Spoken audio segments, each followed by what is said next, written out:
to 3 camps, 3 trips. We did the Kids for Christ, which was the all-access Centrikid camp. The youth did the, help me out here, Big Creek in Kentucky, and then we also had the adults go to Guatemala. But so, since we have the kids that are going to be speaking, I'm going to ask at this time all the little preschoolers that you can go on back, and then while they're heading back, I just want to read something real quick, and then we're going to show a slide video, and then have the Centrikid group come on up. But the Bible tells us in Matthew chapter 5, it says this, it says, "You are the salt of the earth. But if the salt have lost its savor, wherewith shall it be salted? It is henceforth good for nothing, but to be cast out and to be trodden underfoot."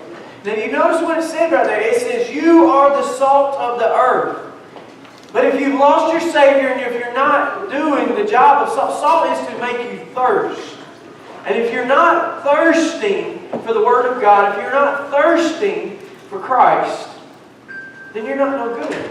Then the salt would be no good. Well, this summer, our kids, especially our youth in the Guatemala trip, team, and then I saw our young kids at the Centrikid camp, well, the salt was poured upon them. And you say, what does the salt do?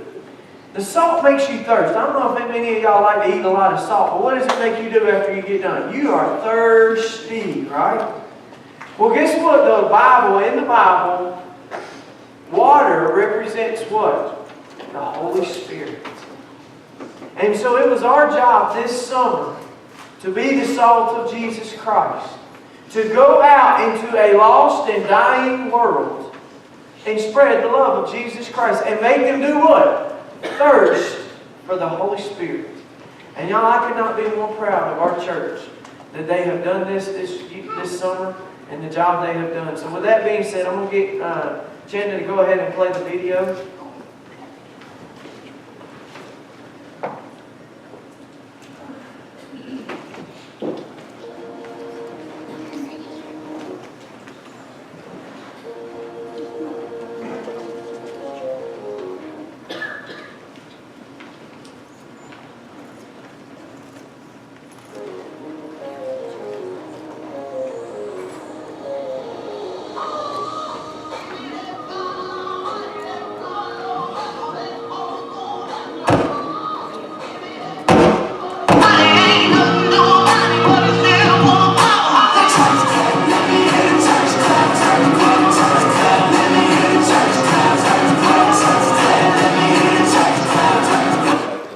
We're going to start it all over, guys. Sorry for that.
Testify how we made waters out of these fathers and rose of all of us, daughters, and glorified.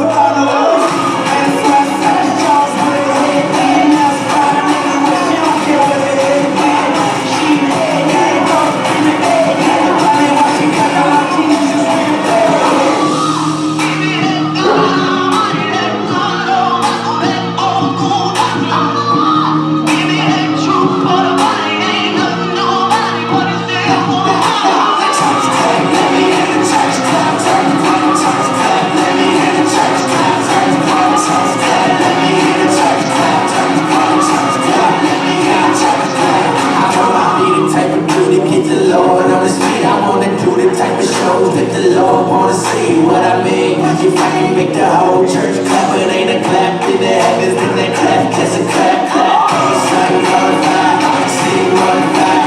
The Holy Spirit going where the truth ain't watered down. It's time not to people really coming out. Let them walk, sing it loud, glad they walk about. It's time on the church, church has been clapping and weak sermons. Leaving the week hurt, that was changed by Sunday service. We need discernment, check what you be affirming. Cause the church can be full of members, but empty in conversion. It's the gospel, stand back, you can change lives, never hate us. Love people, always stand at the church, talk church, when the word comes, stand up.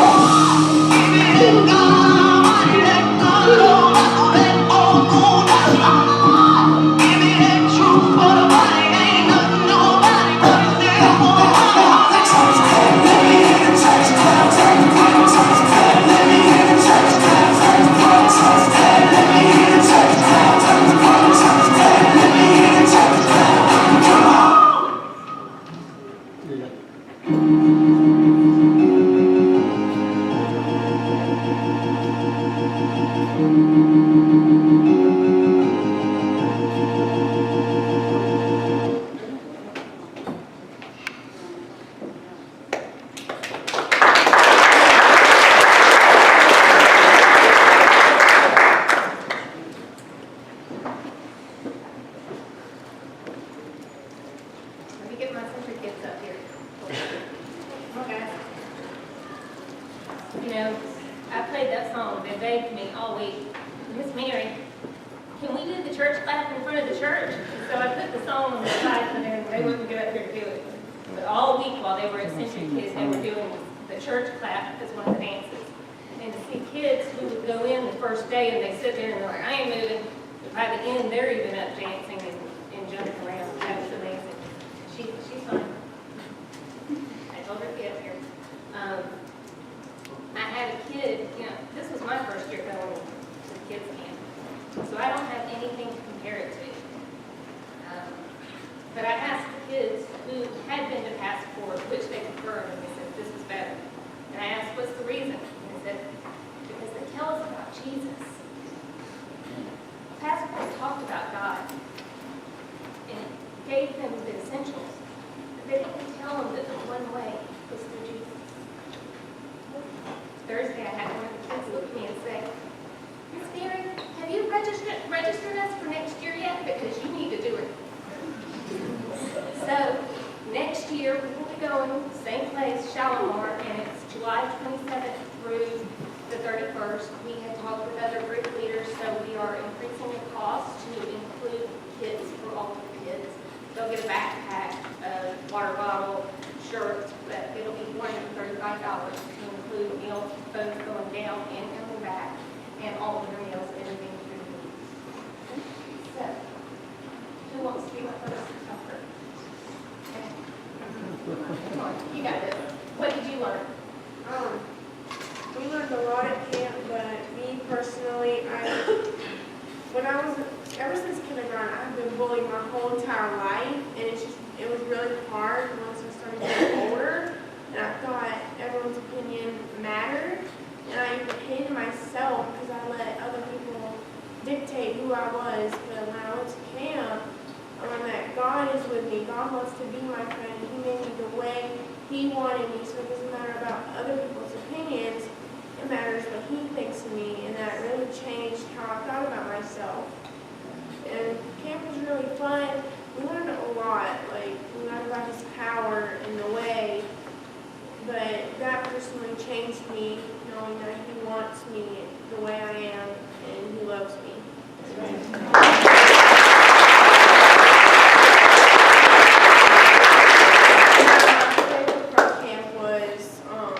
Where we got to learn more about Jesus, and we got to do it in a fun way.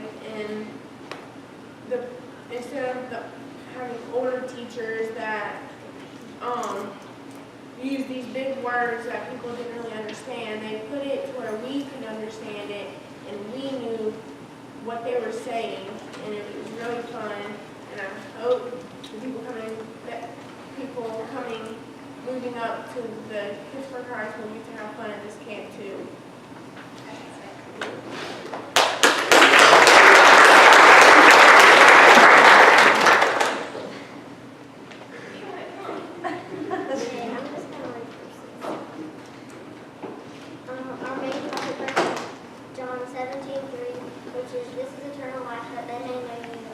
God and the one you have sent. And then we learn more verses every day or every day of the week. And we learn in the same way, let your light shine before others, so that they may see your good works and give glory to your Father in heaven. Matthew 5:16.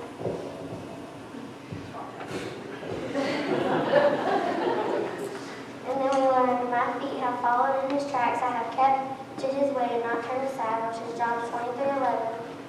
And then we learn, whatever you do, do it from the heart as the Lord has done and not for people. Colossians 3:23. And then we learn, iron sharpens iron, and a person who sharpens one another. Proverbs 27:17.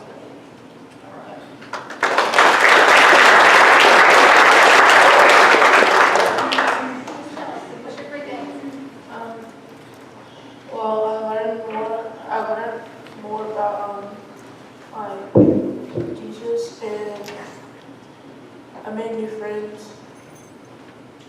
And my best part about camp was playing baseball and having new friends. I'm sorry, I was in front of the monitor. Let me tell you about Keith. I know he ain't gonna tell you. Keith was, I got warned about Keith. Let me just put it that way. And so you gotta watch Keith. Keith is fun. Keith is a mess. Keith's a handful. But I want to tell you, we had a wonderful time. Me and Carl Shelton, we stayed with the boys. The only biggest problem we had was make sure they took a bath, make sure they stayed clean. But let me tell you what happened with Keith one night. And Keith, I ain't picking on you. I love you, boy, and I just want to tell you this. Keith come to me and Tara one night, and he was very upset. He said, I need to get baptized. I need to get saved, and I need to get baptized. And I said, what do you mean, buddy? He said, well, a long time ago, I got baptized. He said, but I just did it because my buddies were doing it. He said, but I didn't know what I was doing. And he said, but I want to make it right. And you know, that was the beauty of Centrikid this summer was all week long, they were pounding. Jesus Christ wants a relationship with you. Jesus Christ loves you, and He wants a relationship with you. And it don't matter what other people think about you. That's why Sam was saying when she said, you know, she broke us down tonight. She told us that too, you know. But it is so true. And the beauty of the gospel is this, that even a child can understand it. And Keith, we were talking with Keith, and we're still working with some things, but he has told me and Tara and Mary and several others that he wants to know Jesus Christ. He wants to make it right. And so we're working with him to make sure he knows what I shouted out, that there's no confusion before he nails it down this time. But that was the beauty of this week, was at times just like it took a lot of courage for him to come up to us and say, look, I got baptized, but I didn't do it for the right reasons. I just done it because all my buddies was doing it, you know. But I want to do it because I need it done right, you know. And that this week, every one of those kids, and I'm not even talking about our kids, I'm talking about all the kids at that group. They showed up that first night and everybody, and by the end of the week, those kids were in one accord playing, and that mass chaos, what they would do is they would break it up into the red team, the blue team, the green team, and the yellow team, and then the adults were the orange team. And we would sit there and we play this big game with them. But the beauty of those kids were this. They were all from different churches, different areas, different everything. But they were in one accord as one team trying to help each other. And you know, if kids can figure that out, why can't we adults figure something like that out? Kids having the best time of their life, learning about Jesus, and every single one of those games were centered around Jesus. And y'all, it was unbelievable. And you know, these are not adults giving these testimonies. These are kids, you know. And what Sam did and what Keith did, that'll preach. I don't care. You know, you ain't got to be a good preacher, and that'll preach. Amen. But that's just the impact of Jesus, is that it don't matter how old you are, Jesus loves you. Jesus cares about you. And yeah, the world's going to bully you, but Jesus will never bully you. He'll love on you. So with that being said, did you want to say something? You see the shirts say all access, so they learn that through Jesus they have all access to God. Amen. Jesus Jesus removed that barrier that we're able to go straight to God, any of our needs and any of our problems. And the organized mass chaos that Jonathan talked about, we're going to bring just a little bit of it to Woodland. So this Saturday, we're having Kids for Christ Wet Fest. It's from 2 to 4, and we're going to have just a little bit of organized mass chaos in there. So if you've got kids, bring them. All right, with that being said, Roger, come on up. It's your group. This right here is the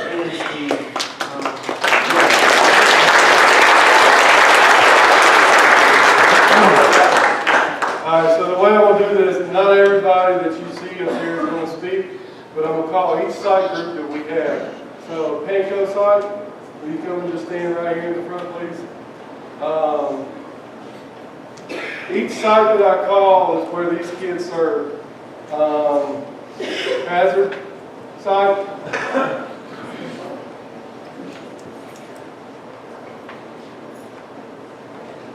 Construction. And last, and my favorite, because this is the one I served on, is community. We're missing a few of the guys. A couple of them are with family members, spending their last hoorah before school starts this week. So, anyways, guys, let me tell you, having 24 people going to Kentucky and 2 bands in a trailer is a lot of fun. We were blessed. When the kids got there, and they're going to tell you a little bit about their story, but when we got there, I asked them to do a few things. One, I wanted to hear their expectations of what they thought this mission trip was going to be. 2, I wanted them to find out how they dealt with their trip throughout the week, what led them day by day. And then last is where the gospel was seen throughout that week. But I challenged the kids every morning before they walked out their rooms. We had a mirror at our door. That challenge was I wanted them to see Jesus in that mirror, in that reflection.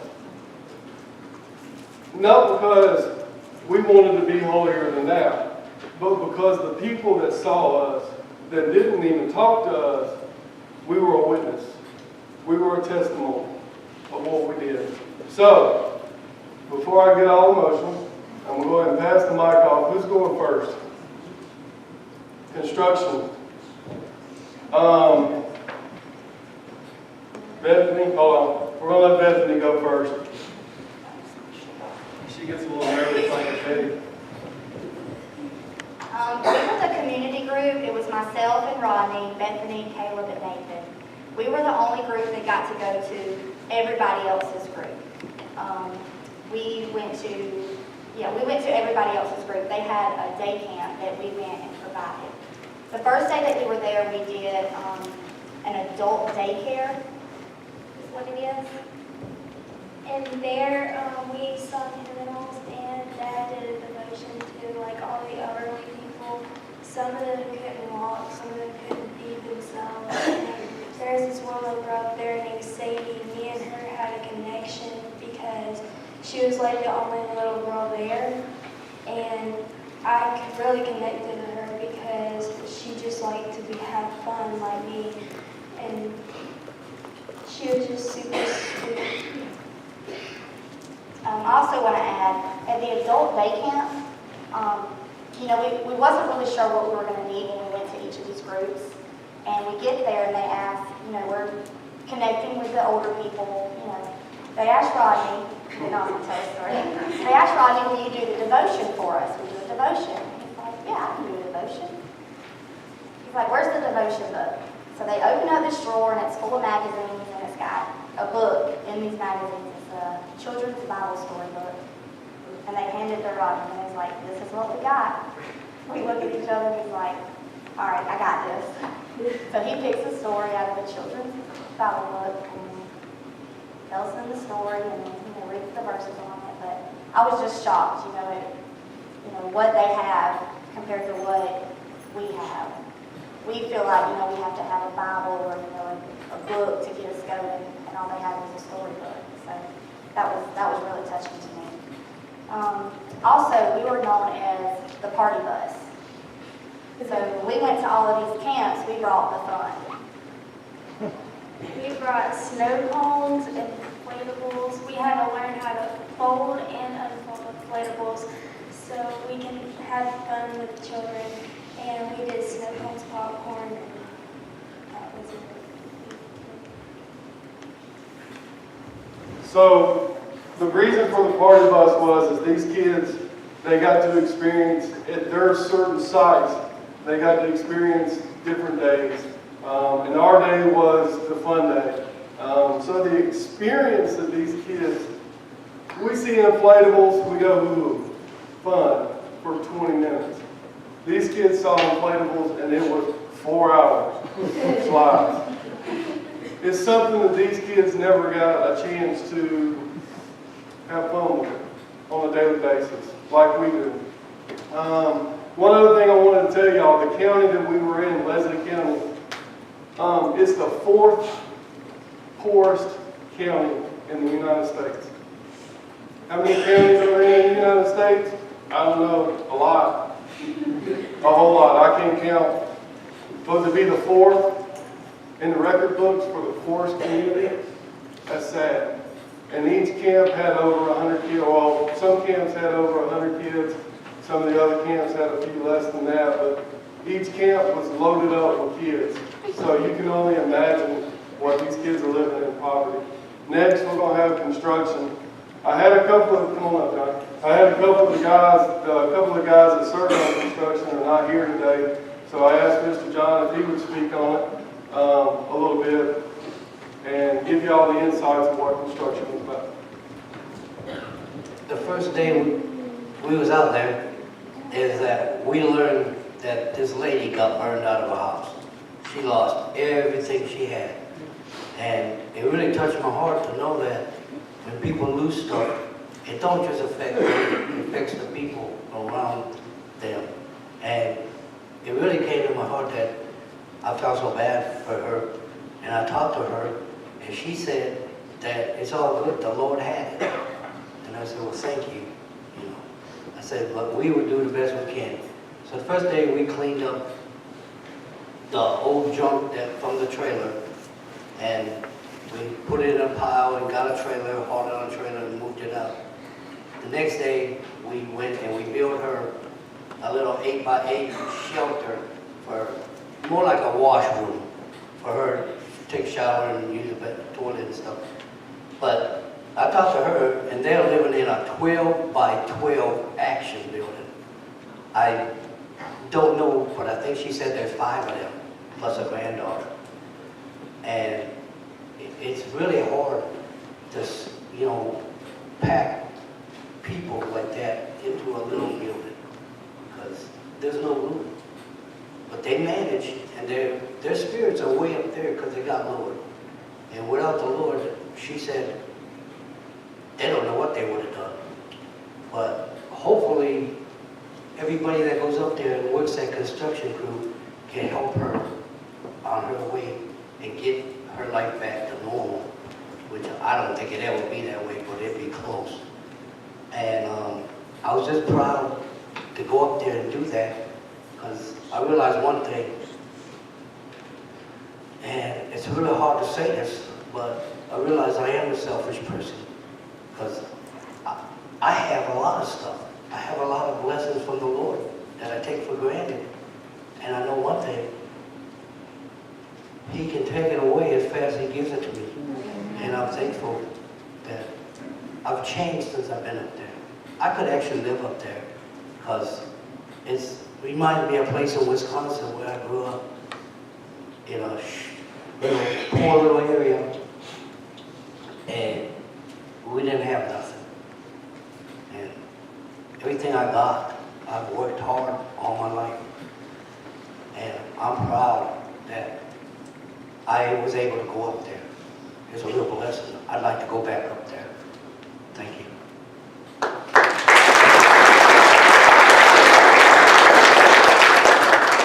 Colton's got something real quick to say. So this is the construction crew. You don't think the lives get saved? Listen to this. Okay, so my story, when I first got to Big Creek, like as soon as I hopped out of the van, most of y'all know that 3 months last summer I was up there as a staff member. This year I wasn't able to do that, so I came to my church for a week. The moment I got in there, I hadn't been out of the van for 5 minutes. Our construction coordinator walks up and says, "Hey, guess what? You're running a group." I'm like, "I'm doing what now?" He's like, "You're running a group. You're going to be basically staff this week." I'm like, "For free?" "Yeah, for free." I'm like, "All right, cool." So little did I know that like the first 24 hours and maybe half the next day, I was just like, I'm not ready for this. Like, I'm like not mentally prepared for this. It's like almost through the summer for everybody else. I'm gonna be slacking on every cylinder. So let's just do this. By halfway through Monday, I was pretty much settled in. I had figured out everything. And then I found out, oh, guess what? We're working on 2 houses too.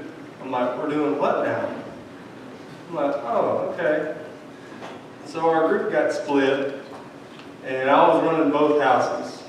I had a group from Ohio that was working on a house probably about 200 yards away from the burn site that John was talking about. And this lady, she's probably in her 70s. She was living there with her son and then his 2 sons. And I didn't get to hear their whole story because I was so busy running back and forth. But what I did hear is that her son had a bone deficiency when he was growing up. And they told him basically twice, they said, he ain't gonna live to be 16 years old. Well, he lived through 16, then he got another issue, and he said, well, he ain't gonna live to be 32 years old. I was like, I'm 46. I was like, if they tell me again, I'm not gonna believe them. But he started having issues, and when I was up there, they told me that they confirmed the surgery. He had to get something done on his hips, but he's got blocked blood vessels right there on his hip. So I mean, if he was to go into surgery and they make one slip up, he could bleed out like right there on the table. And that whole week, he's been like, man, I'm with the Lord. Like, I know God, but I don't know about my mom. He says, I want my mom to be saved. Well, by, I think it was Wednesday, I was walking back to their house, and one of the volunteers grabbed me and he's like, hey, we need to talk. And by that time, Gary pulled up, the construction coordinator. He's like, we all need to go in there and talk to her right now, because she came to me saying, like, she's ready. We sat in there in her kitchen, and she accepted Christ that day. And her son was sitting in the corner, basically bawling. This is a 46-year-old man just sitting in the corner bawling, and he's like, I'm going to get to see my mom in heaven. And that's the only thing he can keep on saying. It was special. And for me, I thought this week was going to be a bust. I was just like, man, I don't know what I'm going to do. But one of my homeowners got saved. I was just like, that is freaking amazing. And I was so happy to be a part of it.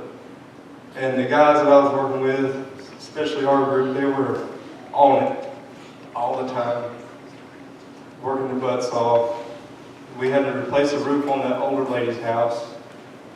And we kept running the roadblocks, and it took forever. It was a mess, but I'm gonna let the kids go on and talk about their day camps, because I just want y'all to know that.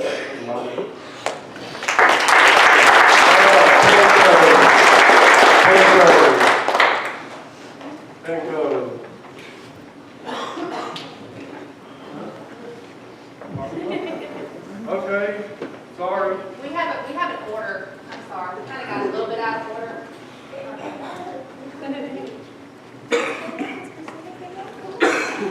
All right, so Miss Amanda was the leader of this site for these kids, and Christina and Larry were the leaders for the camp on their site. So you should have just ran this thing.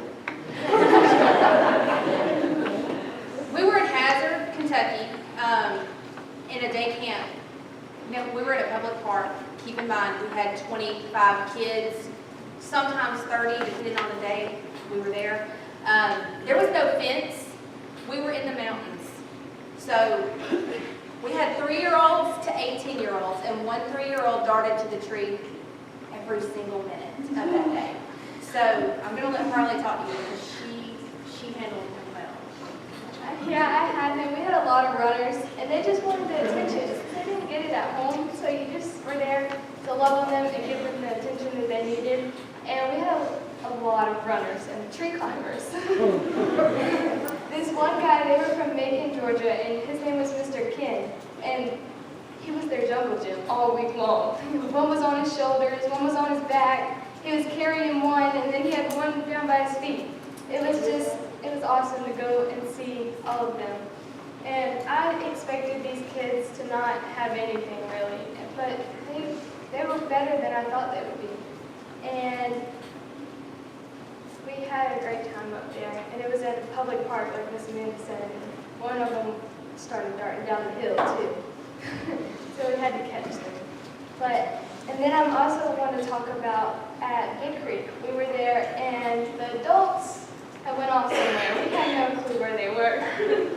And so we had Maddie, and she had questions. So we were trying to lead her the best we could in the direction, and I think we did a good job because she ended up getting saved that night. So.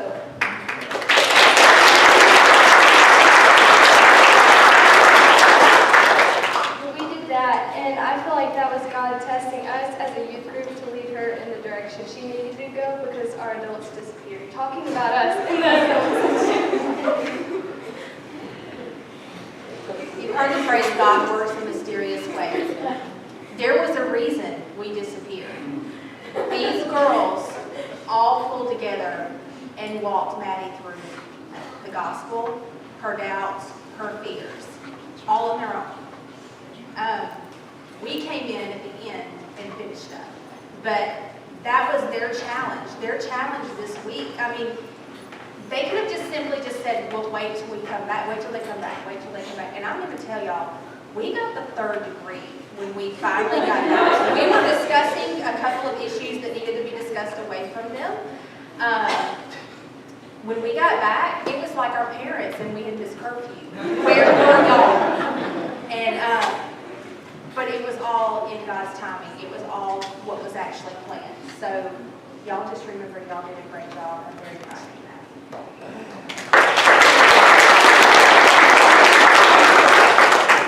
All right, this is our Panko camp. So we were at Panko, and this was actually a pop-up camp. The camp that they were at, or the site that they were at, the week prior to us had about 7 to 9 kids. So we really didn't know how many kids we were going to have. Even our group leader was like, not really sure. When they got there, there were 30 to 35 kids, all bussed in from different areas. And throughout the week, these kids made a huge impression on us. In fact, party bus day that they came in, one of them asked me to slide down the slide. Larry said, that's not a good idea, not a good idea. And I wasn't going to do it, but the thing that they said to me when they asked me was, when I asked her, I said, why do you want me to do that? She said, because you're one of us. You're our family.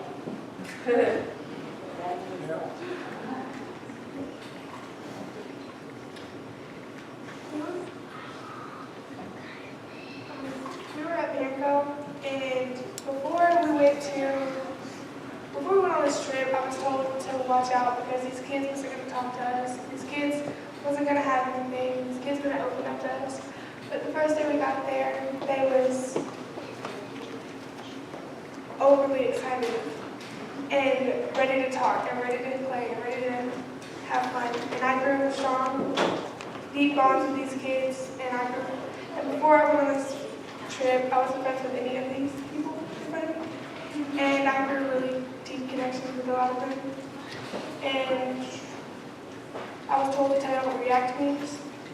And the R in REACT stands for Remember Everything's About Jesus. The E stands for Examine Your Past. The A stands for Accept. accept the need for Jesus. C stands for confess and see change, and T stands for tell others about Jesus. And I just want to add one thing.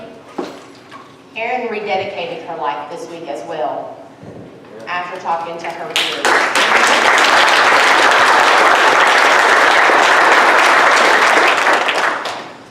All right, now we have a slideshow for you guys as well.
We learned this week that God does not call us to go on mission trips. He calls us to live a life of missions here. This is our mission field here in our community as well. So in the spirit of our mission trip and continuing on with the theme of a life of missions, next Sunday will be our Random Act of Kindness Day.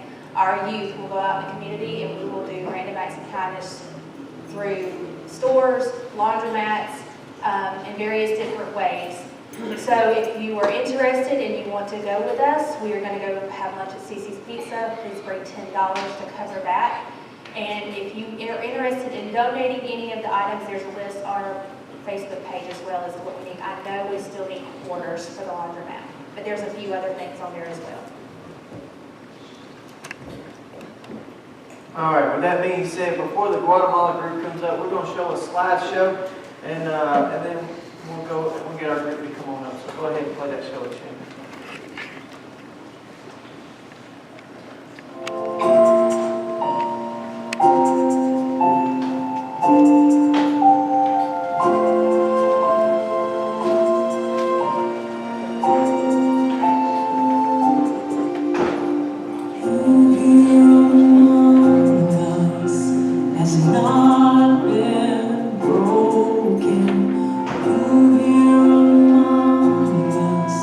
Is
little testimony about this group real quick. Before we started this trip this year, there was about 15 of us that was supposed to go. All of a sudden, it dwindled down. And then all of a sudden, it dwindled down. And then all of a sudden, it dwindled down. Next thing you know, there's 5 women and me. And I'm like, Lord, am I supposed to go? Are we supposed to go? And honestly, God never said no. Never once. And I felt confident the whole time we were supposed to go. And so we got ready, we prepared, and God provided like He always does. Well, then here's what happened. We get down there, and God starts opening doors and doing things like I've never seen before on one of these trips. Y'all know the story of Gideon? Gideon was by himself. He was threshing the wheat. And God comes to him. He was hiding. It's in the book of Judges. He was hiding. And God says, I've called you to do a great work. And Gideon says, me? And God says, yes. You're going to be a warrior for me. You're going to fight and do this thing. So Gideon gets him an army together. And guess what God says? Too many. And he's like, what? And he said, yeah, too many. And then so Gideon gets and he breaks the army down to even a smaller group. And then all of a sudden God says, take them down to the brook, and the ones that sit with their hands and then the ones that put their face to the water, that's how you'll separate them. Gideon says, oh no. So he goes down there to the brook and he separates. I think he gets down to around 300 men. And he's supposed to fight thousands, right? And Gideon says, God, what am I supposed to do? There's not many of us, right? And God says, now you got the right amount. And as we go down there to Guatemala, this is the smallest group I'd ever been down there with, to be honest with you. Just my 5th trip. But God says, you got the exact right amount. And y'all, when we went down there, God started revealing that to me. And it's just like you were saying, too many. Too many. And He kept dropping it down. And then when we got down there, the souls and the people that we were getting to interact with were unbelievable. We got to the Byron while we were down there, the deacon at one of the church we work out of. He estimated we gave the gospel to over 1,000 people in 1 week's time. Not only that, we believe upwards of 200 plus, if not, and it could be more, it could be 500 more than that, we don't know, received Jesus Christ in a week's time. In a week's time. And it's just like God was yelling to Satan, too many, you know. God was saying, I took something small and done something so great. See, God knew the plan. God knew what He was doing. We just had to be obedient. So with that being said, I want to give the mic to a few of these ladies and let them speak. One of the things I've been wanting to teach the kids since we came back, we took over 600 of the beads to make necklaces that the kids helped us put together during Vacation Bible School. And meeting over 1,000, we didn't have anywhere near enough. The college group that we got paired with had a lesson. So if any of you need to know how to share the gospel, all you need is your hand. Your thumb represents God. God loves us. He wants to have a relationship with us, and that's a good thing. Your first finger represents we are all sinners.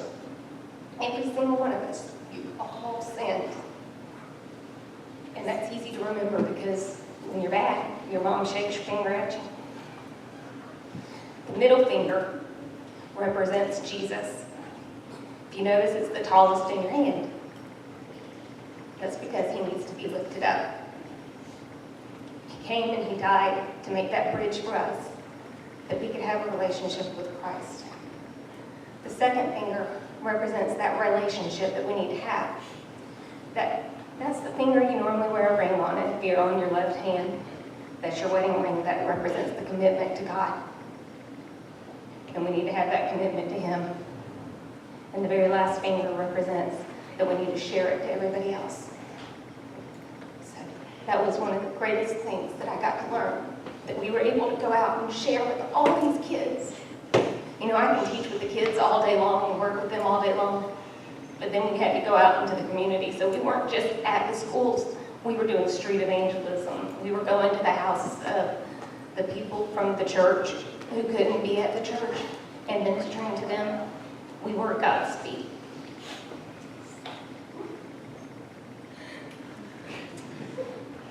All right, first I want to thank the glory of God for letting me go on this trip. If it wasn't Him, it wouldn't be impossible. It would have been impossible. Second of all, I would have to say all my life I've been wanting to do missions. And God said, you need to go. So when Jonathan, excuse me if I cry, when Jonathan said, who wants to go on missions, I was like, God was saying, you need to go. So when I get down there and I'm like, oh, this is going to be easy. So we get to the thing, and I'm like, gosh, it's hot in here, Melissa. Where's the AC? She looks at me, she's like, AC? What are you talking about? I'm like, oh, I don't know if I can do this. So, anyways, so first day we just get down there, second day we go to the church, and we kind of disperse and everything. And we kind of broke up into groups, and we went to a church. It was kind of like up a hill, you have to walk. It's hot. It's not like humid hot, but it's hot.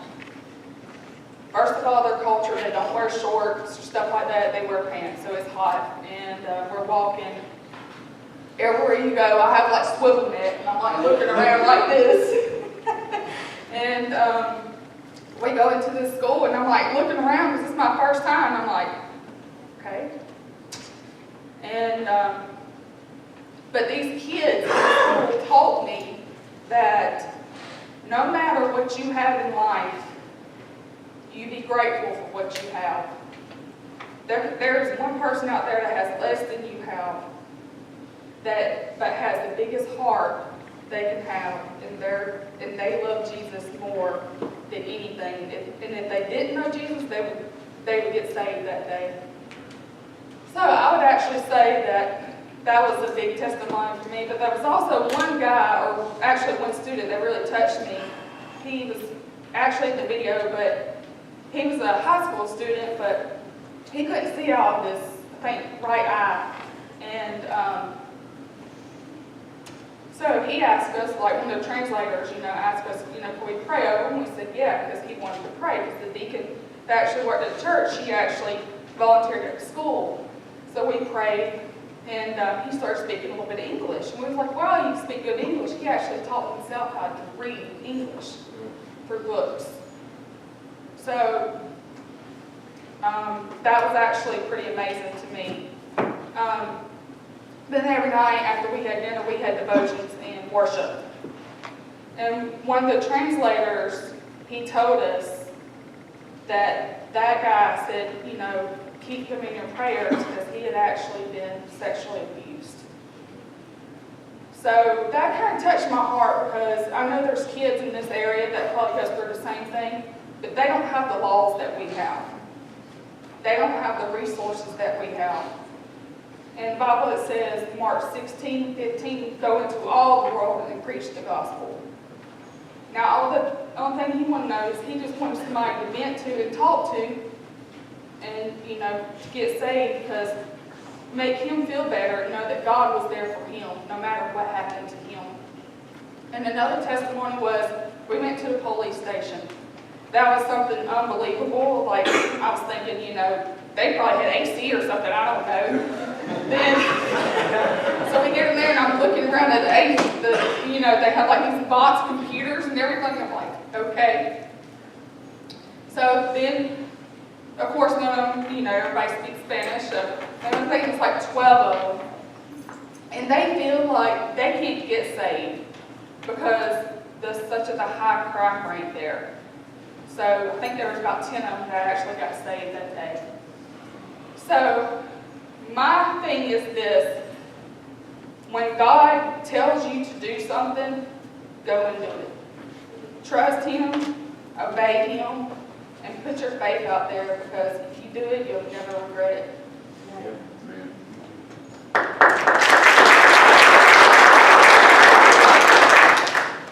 So for me, this trip probably looked a little different than everybody else's.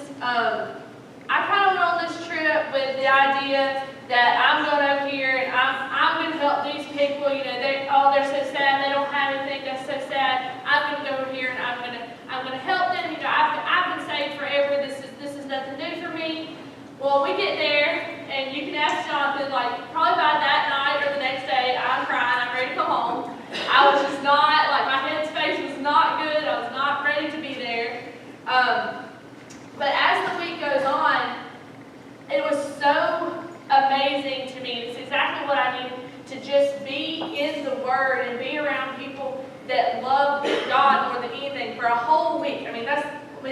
did, you know, we worshiped, y'all's preacher can sing, just so y'all know. And we worshiped, and, you know, I needed that. You know, I needed to go and be around these people that really, I mean, they didn't have much. They didn't have AC, they lived in tiny little houses, you know, but they loved God. And, you know, some of you have known me since I was, 3 years old. You know, I grew up here, and I was saved a very long time ago, but I can honestly say that I was able to rededicate my life on this trip and get back right where I needed to be, because I was in the space that I've got this. You know, this is old news to me, and it's not. So even if you have been a Christian forever, you can always do more. You can always learn more. And I think sometimes, you know, take something like this to remind you of that. And I just want to give a shout out. Brother Jonathan, I have to give him a whole lot of credit. I watched him for a week go out and share his faith with no fear. All week. And he taught me how to share the gospel. That's something I'd never actually been taught how to do. And he did it fearlessly, more times than I can count, and y'all should really be proud of him. I'm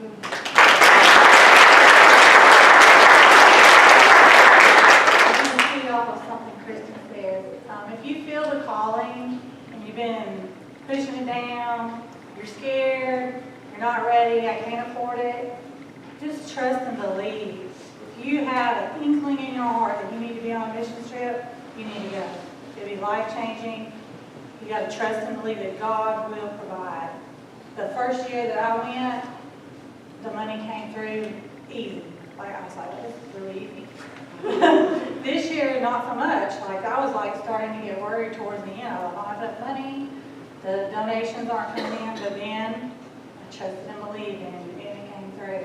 So if any of y'all have any little inkling that you feel like God is calling you, just trust and believe that He's going to make a way for you. And we're missing Tammy. Tammy is taking care of her grandbaby. Connor, y'all go ahead and sit down. I'm going to say something. Now, I just want y'all to know, as we're closing this morning, that your church this summer covered 3,730 miles this summer, spreading the gospel of Jesus Christ. Yeah. That's impressive. That is awesome. You know, that don't even count last fall when we was making all the trips back and forth to Panama City and random acts of kindness and all the other things we have done. To say that Woodland Baptist Church is a church on a mission is a true statement. We, you know, we may not be the biggest church, but I believe we got one of the biggest hearts around. And I believe we have all the right intentions that God has caused us. Jesus said when He was ascending up, all of y'all know this in Matthew 28, He says, "Go you therefore, teaching all nations, baptizing them in the name of the Father and the Son and Holy Ghost, teaching them to observe all things whatsoever I have commanded you. And lo, I am with you always, even until the end of the world." You know, as wicked as this world is right now, God's with us. Jesus is with us, and He has given us a calling. And just like Kristen said, yeah, it's scary. Just like Melissa and Kristen said, the money may not always be there, but where God guides, God provides. And there's a young lady right now, and one of the main reasons she's not sitting in here right now is because she is serving right now as we speak. And that's Jessica Zimmerman. Jessica, I don't know how many of y'all know her very well. I'm picking on her a little bit right here, but I'm doing it because I love her and because I'm so proud of her. She went with us last year to Guatemala.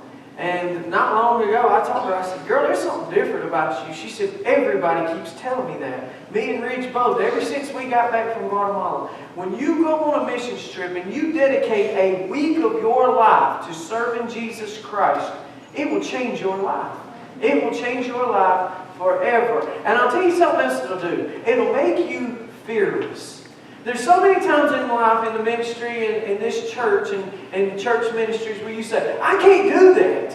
And you go and you step out on faith. You go to a whole other area. You pray that God will provide, first of all, that He will provide the money, because it ain't cheap to go on these trips. It ain't cheap to do God's work. But you trust God that He will provide for you, and He does.